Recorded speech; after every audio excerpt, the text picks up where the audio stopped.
I'm Brandon Amoroso, and this is the D2Z podcast, building and growing your business from a Gen Z perspective.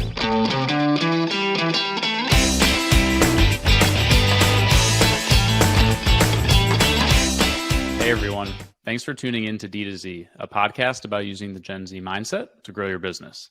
I'm Gen Z entrepreneur Brandon Amoroso, founder and president of Retention as a Service agency, Electric. And today I'm joined by Michael Epstein, co-founder of Postpilot and one of our close partners in our retention marketing stack. So really excited to have you on. Great to be with you, Brandon, and love having you as a partner. So before we dive into some of the topics we want to cover today, can you give everybody just a quick background on yourself? Yeah, sure. I'm old. I've been in direct-to-consumer for over 20 years at this point, which is a little bit crazy. Started a company in 2000 that was a manufacturer and online retailer of consumer electronics. Grew that, sold it to private equity in 2013, and got into sort of this private equity world, and was an operating partner for a couple different funds, mostly running turnarounds of 8 and 9 figure e-commerce brands in the portfolios, and did that for a number of years. The most recent one was a turnaround of a 9-figure aftermarket automotive retailer that was a carve out from a publicly traded company, and had always used sort of direct mail in a lot of these companies with success, but it was like a clunky experience. And we said somebody needs to build Klaviyo for direct mail. So that's what we did with Postpilot. And it's just been kind of a rocket ship since. It seems like that, at least looking from the outside in. I mean, especially I think like 2021, direct mail was starting to make a comeback, I would say, in the eyes of the ecosystem, and feels like things really started to accelerate in 2022, especially as the focus started turning towards retention and sort of owning your customer more. But what has the experience been like for you transitioning from like a turnaround of an e-commerce brand to starting, growing, and scaling an e-com SaaS product?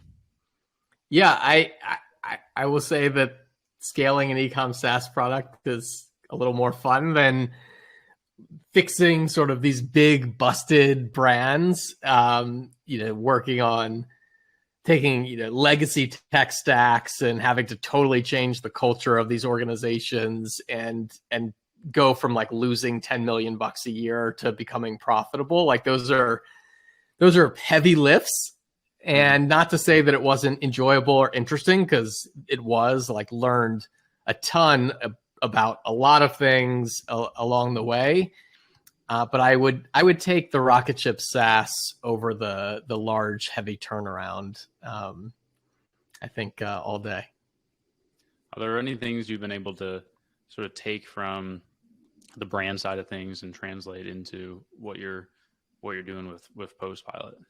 Yeah, absolutely. I think one was just becoming a better manager over the years, becoming better at recruiting and hiring and vetting talent. So a lot of these companies that we worked with were, they're pretty large, a few hundred people, and a lot of them needed major sort of cultural shifts, because that's one of the reasons they weren't successful in the first place.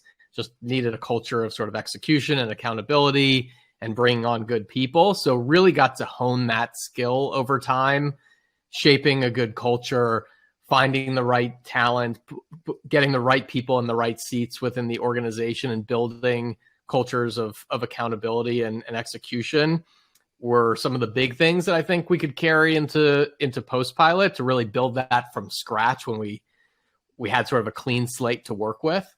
And we brought in some great talent along the way, which has helped us get to where we are. And then I think also being the customer of Postpilot for 20 years is really what's given us a huge advantage and insight into building a product that someone like in my position on the operating side would actually want to use and find valuable, and use it, build capabilities that they care about, speak to their pain points in ways that, demonstrate we truly understand what they're going through, which we do. And so I think those are sort of key elements that we've taken to Postpilot from the operating side. Yeah, that makes a lot of sense. What as you've gone about sort of building out Postpilot, are you Shopify only at this point, or are you platform agnostic? Yeah, we've expanded beyond Shopify. Shopify's still our sweet spot, and I'd still say it's where the large majority of the platform that the large majority of our customers are on, but we can help brands off Shopify as well. We just released new capabilities with a new API and webhooks that allow you to essentially drag and drop a Postpilot trigger into a Klaviyo flow within Klaviyo. So it's literally like you want to add a postcard at the end of your email welcome sequence, or after a win back email goes out, wait a week and then trigger a postcard if they don't come back. Like, you can drag and drop that into Klaviyo directly without Shopify. And even just in general, our platform is still able to provide a lot of capabilities that brands wouldn't have normally gotten if you were using sort of just a traditional printer direct mail service provider. We still allow a lot more automation and segmentation, tracking, like every personalization, all the benefit, so many benefits that digitally native brands are looking for. You can still get with our platform versus like batch and blasting to everybody in a zip code or something like that with just finding a printer to mail out cards. For somebody who has no context of what direct mail was pre-Postpilot, what does that world look like, and how has Postpilot changed it to make it what it is today? Yeah, it's a good question. I think there's probably like a stereotype that people have in their mind of direct mail, and it really was like that. It was like and it still is, outside of kind of what we do. It's exporting a bunch of it's somebody like in thick glasses pouring over a bunch of spreadsheets and exporting a bunch of stuff from their system, and then finding a print house. I imagine this like dimly lit, dingy room of like printers creaking and stuff, and you find a print house, and then you batch and blast, to a whole bunch of people on a spreadsheet. And then you wait like 3 months, and then you get a spreadsheet of respondents and try and manually match back, who got my direct mail piece and who converted. Like, that's kind of how it's typically been. And that's actually still in a lot of ways how it is with sort of the traditional, if you go the traditional route. I think what I mentioned building sort of Klaviyo for direct mail, and that really was the premise and concept that we wanted to do, which is natively integrate with your e-com tech stack, create segments and triggers the same way you would with an email program. So segment everybody that hasn't bought in the last 30 to 60 days and create an automated flow and a trigger, just like an email flow. That's like, once somebody goes 32 days without making another purchase, trigger an individually personalized card that's like, hey, Brandon, come back and it's time to get a refill. Here's 10% off, come back today, kind of thing. So the individual personalization, the triggering and automation, the segmentation, and then because we're natively integrated with Shopify and your e-com tech stack, you get real-time reporting dashboards to see the performance of all of these campaigns broken out by segments based on different cohorts, like all the stuff that a digitally native marketer would come to expect in a platform. And how they think about managing like email campaigns and Facebook campaigns is how that's the experience that you get sort of with our platform. And do you have the printing capabilities like in-house, or are you the tech overlaid on top of like, a variety of printing shops, or however that works? Yeah, good question. We do everything in-house. So we went fully vertical. We run our own facilities. We just opened a brand new one in Arizona, so it's going to be even faster service to like our West Coast customers. We have a large East Coast production facility in South Carolina, and that was really because we wanted to control speed, quality, and cost. So like when with other companies that are sort of those printing layers where they're sort of farming it out to a bunch of random printers across the country, we would find that quality was super inconsistent and generally really poor. Turnaround times could be slow, like you could be waiting days for things to go out. And then you're also just adding more middlemen to the whole value stack. And so, that just increased the cost. So we decided to go fully vertical, and it's been a great decision and a great advantage for us because we can move really quickly. We're super flexible, and we make sure that everything meets a super, super high quality standard. And I feel like things like shared catalogs would be very difficult to execute if you weren't vertically integrated. Totally. And shared catalogs our catalog is like our mini catalog format, which is like a large sort of trifold type piece where it's like, again, it's a really large, think of it like a mini catalog where you can show a wide assortment of product. You get tons of space. You can educate people on your brand. The shared catalog format is like multiple brands can participate, and each one takes a panel essentially so that you can lower the total cost to get in front of people. But yeah, all of that stuff is possible because we run our own production. Right. And that definitely makes it a lot easier. Now, understand the value prop when it comes to like the retention side of things, and leveraging your own database to target them with direct mail. But on the new customer acquisition side of things, which is historically what I've thought of as direct mail, where, you send out mailers to like 100,000, people who fit some sort of, criteria.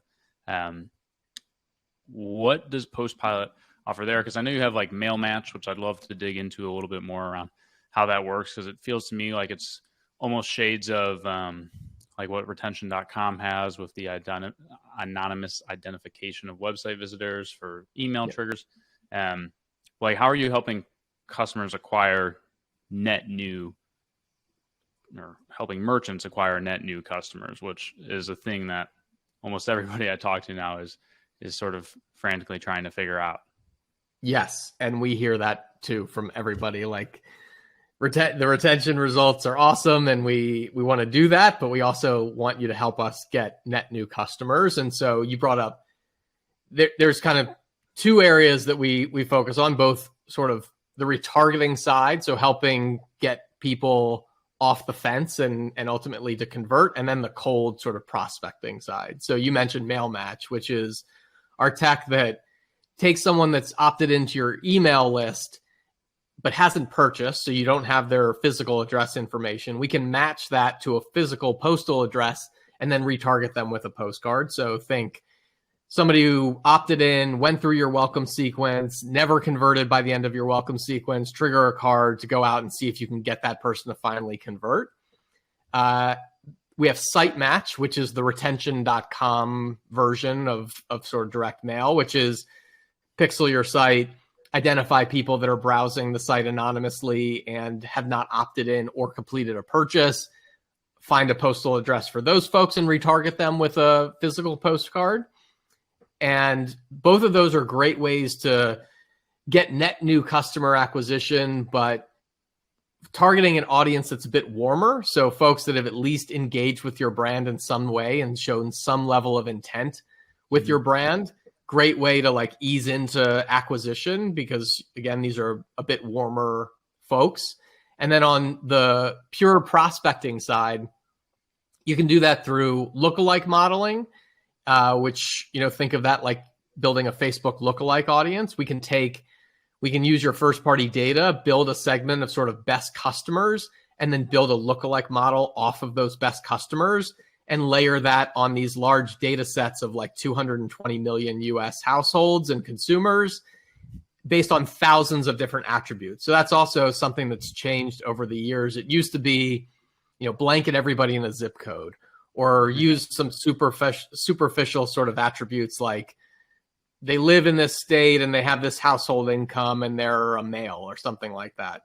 Now it's like Well, we want people that shop in Target 3 times a month and buy meat jerky products and consider themselves avid outdoor enthusiasts and drive an Acura and have a Netflix subscription and, buy premium craft beer and like thousands of these attributes. You're in that database, I'm in that database, and it's incredible sort of what the amount of information that's available. And so you can build these really sophisticated models of both lookalikes and then even layer on very specific attributes on top of that. So you can say, for example, I'm a baby apparel brand.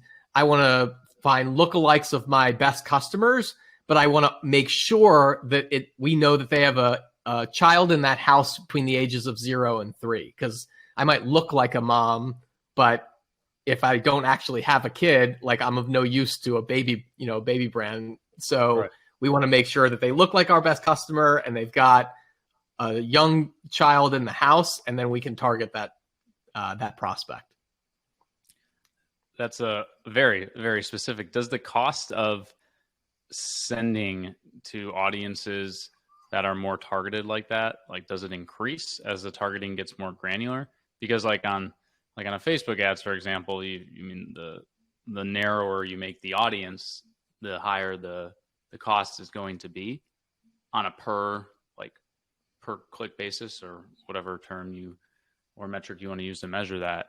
Is it similar for direct mail or no? Generally not. Occasionally there are very specific attributes that sometimes there's like a bit of a premium placed on those, like one for expecting mothers in their 3rd trimester, and certain things have there can be a little bit, but for the most part, and the way you should generally think about it is no. Like, it's kind of a flat cost. With us, it's like 7 cents, and we can sort of build these really, really precise data models and sets of attributes that we can use to define that target customer. And it's really as simple as that. And that's the other really nice thing. You make an important point. Like, one of the nice things about direct mail is the price is essentially fixed. So the fact that you're targeting people over the week leading up to Black Friday, when like CPCs go through the roof, doesn't apply to direct mail. The fact that you're targeting, a coveted demographic of women who buy luxury apparel between 25 and 45 with, a large household income that normally you'd have to pay a big premium for on Facebook because everybody wants to target that audience. You don't pay any more to send it to direct mail as you would to anybody else. So the fact that cost is sort of capped and fixed is a really attractive element of direct mail as well. Yeah, that's a huge value. I haven't even thought about that before in terms of being able to get almost more targeted with your direct mail than you can with your online ads, which almost seems counterintuitive. But if the cost is prohibitive to be that granular, if you're targeting online, especially with all the issues around tracking now, then direct mail as a top of funnel source could be almost better. Can be. Definitely can be. So when it comes to mail match and site match, like, what sort of accuracy can brands expect with something like that? Because I'm assuming, it's not 100%. So where does that sort of typically fall? Yeah, good question. So there's match rate and there's accuracy rate. We care much more about accuracy rate than match rate, because our whole philosophy is like, we don't want to send a card to somebody that we don't have a very high level of confidence is actually the person that it's supposed to go to, or the person it's intended to go to.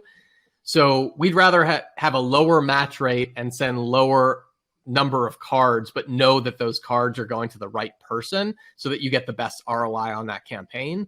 So from a match rate perspective, you typically are expecting to match about 70% of people based on an email address with a high level of confidence, like high 90% range of confidence that that's the correct person.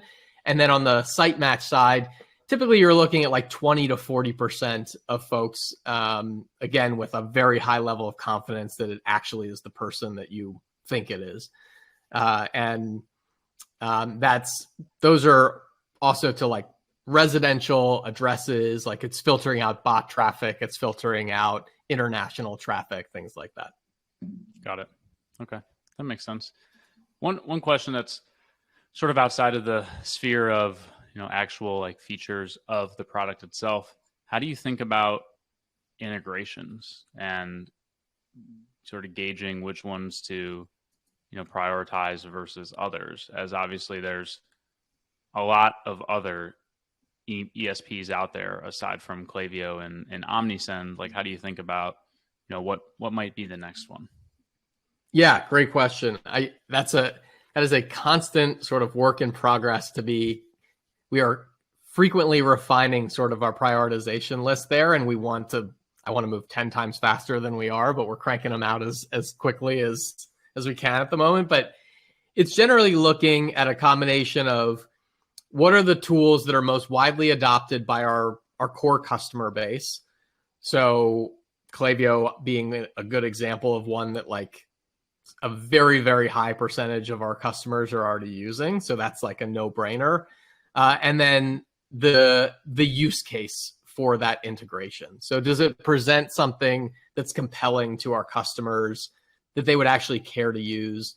Or is it just like integrating for the sake of it with a very sort of edge case of how someone might actually take advantage of it? So for example, with loyalty apps, we can trigger things based on if someone graduates into a new tier of loyalty, like congratulate them, or conversely, if they're almost qualified for a new tier, like send them a note that's like you're almost at your next purchase will get you to the platinum tier, like come back and buy now and you get all these extra benefits, things like that. On subscription billing apps, it's like churn reactivation is a really strong use case. So we're trying to roll out more and more. We integrate with Recharge. We're working on a bunch of new integrations on the subscription billing because that's a popular and strong use case of brands who have people on a subscribe and save auto ship plan, and then they churn for whatever reason. They cancel, their credit card expires, whatever, and then to get those people reactivated after they've tried to get them reactivated by email and it hasn't worked, hit them with a direct mail piece. We see great results in that, and that's very high value to our brands. Getting someone who churned on a subscription to come back onto a subscription and make multiple subsequent purchases is super high value. So that's like an example of a strong use case that we want to continue to lean into from an integrations perspective. Does your new product with Klaviyo actually reduce the need for integrations? Because let's say hypothetically you wanted to send a postcard to anybody who left like a 5-star review for a product. Couldn't you skip the whole like integrating with Akendo or integrating with Yotpo or whatever, and then just have the client trigger that off of the integrations that are already built into Klaviyo? So that way you don't have to go one-to-one. That is absolutely right, and a really great observation, because that is a current workaround that we have for a lot of these integrations and use cases. There's so many that we can use Klaviyo as like the common integration point that allows us to piggyback on that Klaviyo integration and do exactly what you described. There's so many of these tools that trigger events and capture those events in Klaviyo, and we can just leverage that on top of it. So there are some integrations that we have today that we'll call them like soft integrations, because we can easily create that use case for the brand without a direct integration with that particular tool, because we just leverage like the Klaviyo integration. Got it. Yeah, and I think like even like Shopify Flow, for example, I think you could probably do something in that with triggers. There was in additions yesterday, there's this new sort of extension for apps that allows you to essentially push like flow actions and triggers into Shopify Flow from your app. So I think will be interesting to potentially to see how sort of the ecosystem does or does not leverage that.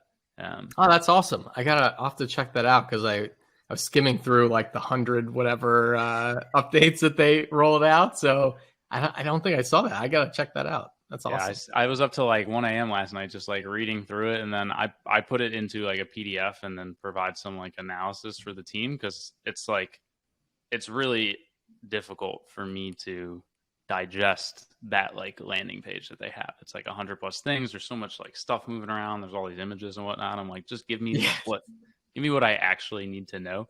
But there was some cool developer stuff. Like you can add basically blocks into the actual Shopify admin now if you're an app. So let's say you're on a product details page in the Shopify admin, as opposed to, having to click out to the Akendo app to go look at the reviews for that product. Akendo could just build a block that would sit in that product details page.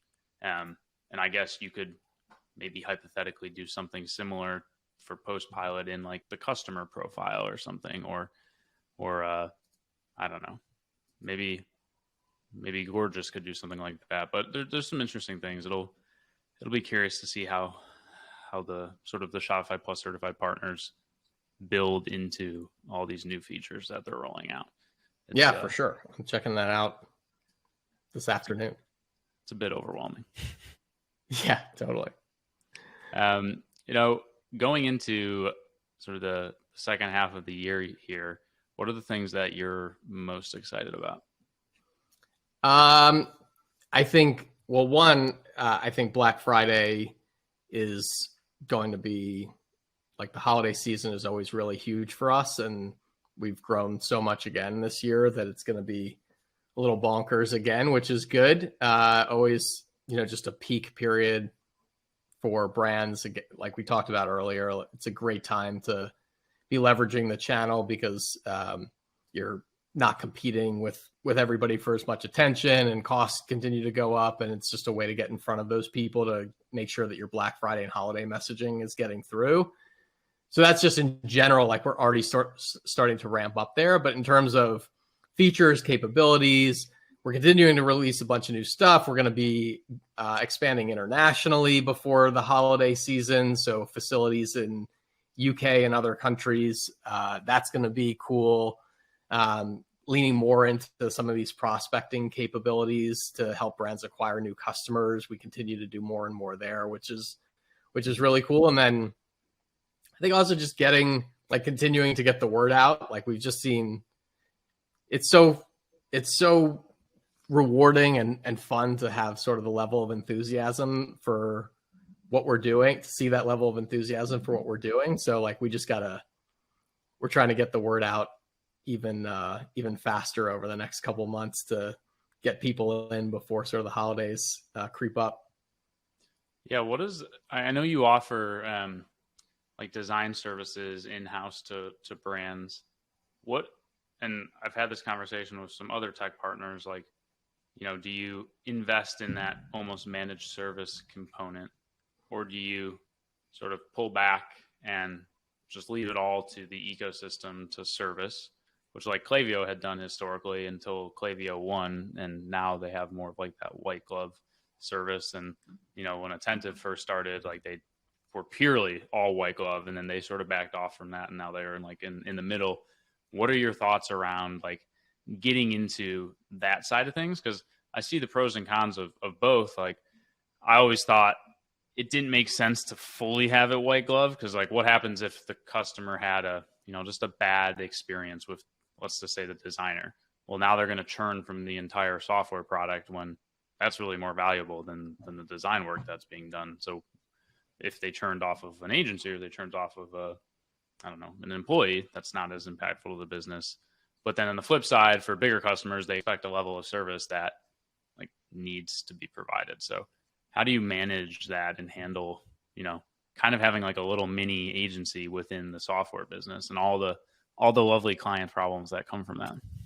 Yeah, I love these questions. You're so like spot on. So I think that for the time being, we have a fully managed sort of concierge model. We don't charge anything for it. It's included in the service. And that was really intentional. And I do see that persisting for a while. To your point, like some companies like Attentive and other SMS companies were were more hands-on when it was a newer channel because people didn't know how to leverage the tool in the channel effectively. They didn't know best practices. There wasn't a whole like agency ecosystem built out to help service those folks. And so they kind of had to do that to help ensure people were using the channel effectively and getting good results so that they stuck with it. I think we take a similar approach here. It's a channel that a lot of our brands have never used before, so they don't know best practices. They don't necessarily have the time or capacity or desire to learn a new channel from scratch and experiment for a while and do creative and all that stuff. So we just let us do that for you because we know what works. We work with thousands of brands. We've done this a million times. We know really well what works. We have a great in-house team that can do creative strategy, all of that stuff, and ensure that we're sort of setting brands up for success so that they don't make those mistakes out of the gate, that they do see good results and then want to come back and keep doing more. I don't see that changing in the near term. Again, just because I still think we're in the early innings of sort of the channel and brands starting to adopt it more and more broadly. So I like our model. Are there things that we intend to do to continue to make it more and more provide more and more insight and easy ways to find new strategies and to use in the channel? Yeah, like we just released a new reporting suite that gives brands insight into intra-purchase latency data, meaning how long does it take between customers making a first and second purchase, and LTV by cohort, meaning what's the first product we should show somebody to drive highest LTV over the first year, things like that. So providing those types of insights and even automating campaigns based on those insights are ways that I think we can continue to evolve and provide one, more value, and two, a more automated way of uncovering some of these insights. But I think we're going to stick with the service model for a while, and I think we do a good job of it. So we're gonna stick with it for a while. But I know having almost that internal agency presents its challenges, but we found really good people, so it's working out. Yeah. Are you leveraging, as you get larger and larger here, sort of the data that you have across all of these merchants in order to be more targeted with your campaigns and, provide recommendations and insights and whatnot? I mean, there's sort of surface level of stuff I see in other platforms where you get benchmarks and whatnot, but always thought maybe if I'm a customer of 5 different brands that are using Postpilot, you should be able to tell the 6th brand more, basically better insights on me. You should be sending Brandon a postcard at day 28 as opposed to day 60, because this is the way that he purchases and consumes from the other brands that are on the Postpilot network. Are you starting to see efficiencies like that as you continue to scale? Yeah, I love how you're thinking about that. So, and I'll answer it carefully because I want to make sure it's clear. We have we work with tons of brands, so we have lots of aggregate insights into what works best practices around certain categories, certain best practices around categories of product, different levels of AOV, all these different attributes and characteristics about companies.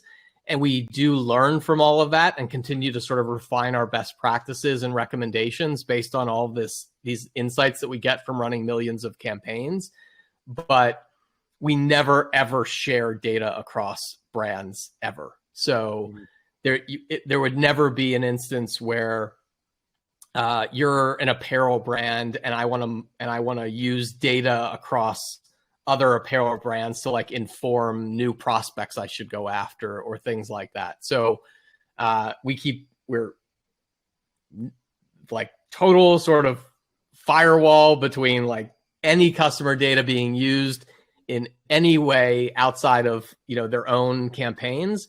But in aggregate, yes, we can take a lot of learnings across our large set of data and say, like, here's how to apply best practices to your campaigns. Got it. That makes sense. One last question I have and I guess we'll flip it a little bit to go from more e-com brand specific tips to those who are listening that are on the SaaS side of things. You're obviously still early, but not super early. Like you've grown pretty quickly and scaled relatively quickly. What are the things you'd recommend to somebody listening to this in terms of like top 3 things you think worked really well in scaling Postpilot? Like how have you been able to get such quick market penetration and be able to be this successful so far? Yeah. Top 3. I'd say number 1 is easy. It's having a really, really deep understanding of the customer, like your ICP, understanding those pain points acutely, like coming from the brand and operating side for so long. Like we are that customer. We're the 8 and 9 figure CMO or CEO or head of marketing that like has been on that side for so long that we know those pain points really, really well. We know the capabilities and types of features and type of user experience that someone in that seat would really want. We know, like, again, with like the service model, like how do we solve for the different pain points that prospect would be looking for, that brand would be looking for, like what matters to them most? How do we message to them in a way that feels authentic and credible? And I think that that's really, really critical for any sort of SaaS brand, is not like thinking, here's an idea that I think this audience would care about and like, but like truly doing a ton of discovery if you don't come directly from that world, talking to tons of those of your ideal prospects and like truly learning what the pain points are, how to speak to those pain points effectively, how to solve those pain points through product innovation. Like that would definitely be number 1. Number 2 is like building that team internally. We talked about it earlier. Like you can't do it all yourself.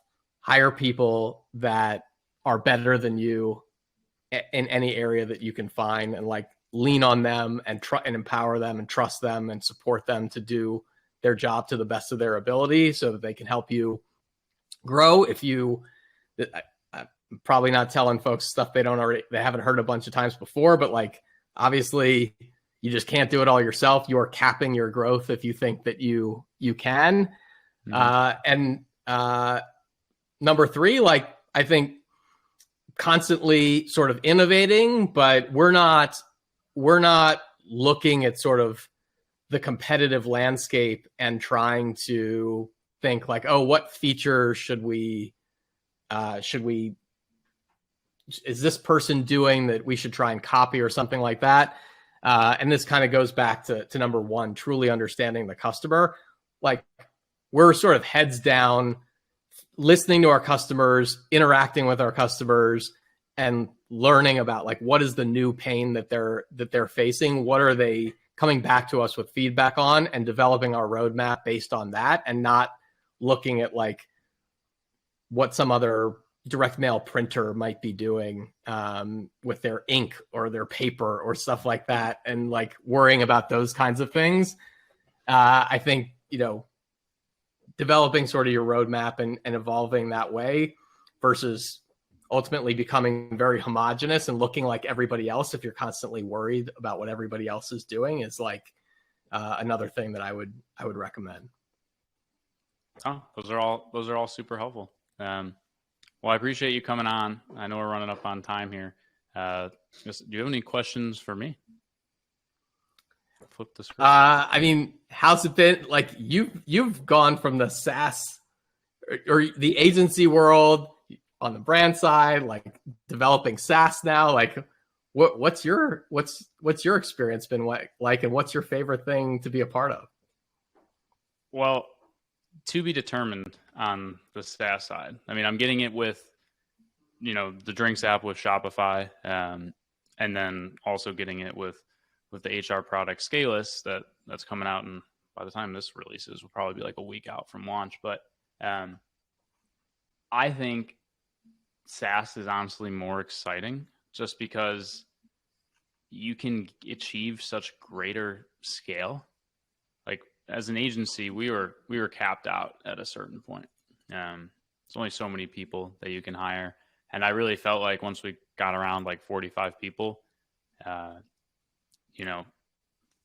get to 100, to get to 150, like that was going to be just an absolutely brutal grind, and was not something that, I was necessarily looking forward to.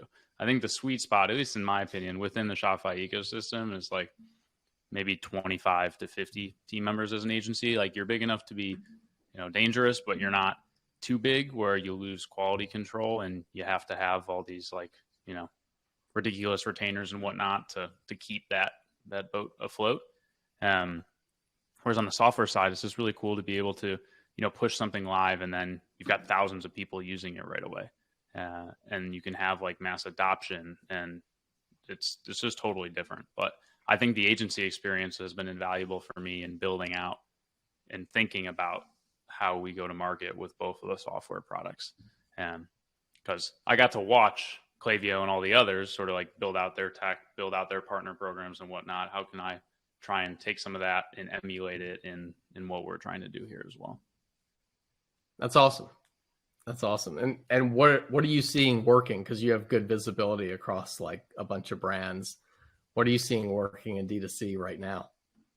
Yeah. So in terms of like growing on the software side, or in terms of like what they're experiencing ROI with from a tool set standpoint? Like what they're experiencing, what's working like on the tool set side, on the channel side. So from a retention standpoint, I'm actually seeing brands who think about their retention programs and model it off of, like Uber or American Airlines, or like these programs where you have maybe 3 tiers or 4 tiers. And as a customer, you don't really have to do anything to start being rewarded. All you have to do is keep purchasing. So like, I think I'm Uber, I don't even know what it is, but like maybe Uber Platinum now. And there's like a whole host of benefits and perks that come as a byproduct of that. But it's not like I had to, take points and go redeem it or figure out, I got to go add this to my next order before the subscription comes out. And a lot of it's surprise and delight too. So like maybe, hey, every customer who gets to their 5th order, they get a free like merch box or something.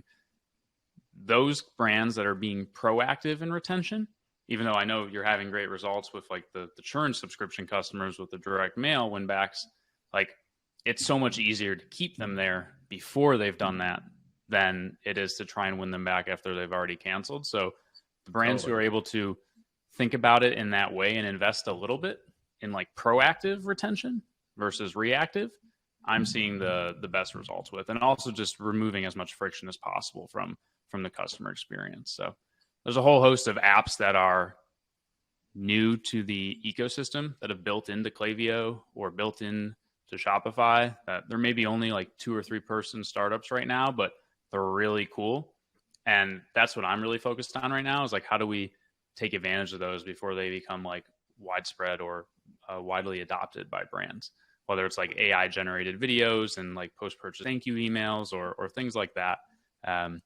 There's some cool stuff like that, but there's not going to be like another Klaviyo, for example. So it's like, what's the next thing that we can leverage for our brands before everybody else is using it? Love it. That's awesome. Well, thank you so much for coming on. We're going to wrap up here, but can you let everybody know where they can find you and Postpilot online? Sure. Go to postpilot.com. You can email me, Michael at Postpilot. I'm on LinkedIn. I'm on Twitter. Hit me up. Easy. Well, as always, thank you everybody for listening. You can find me at brandonamoroso.com or electricmarketing.com. Thanks for listening, and we'll see you next time.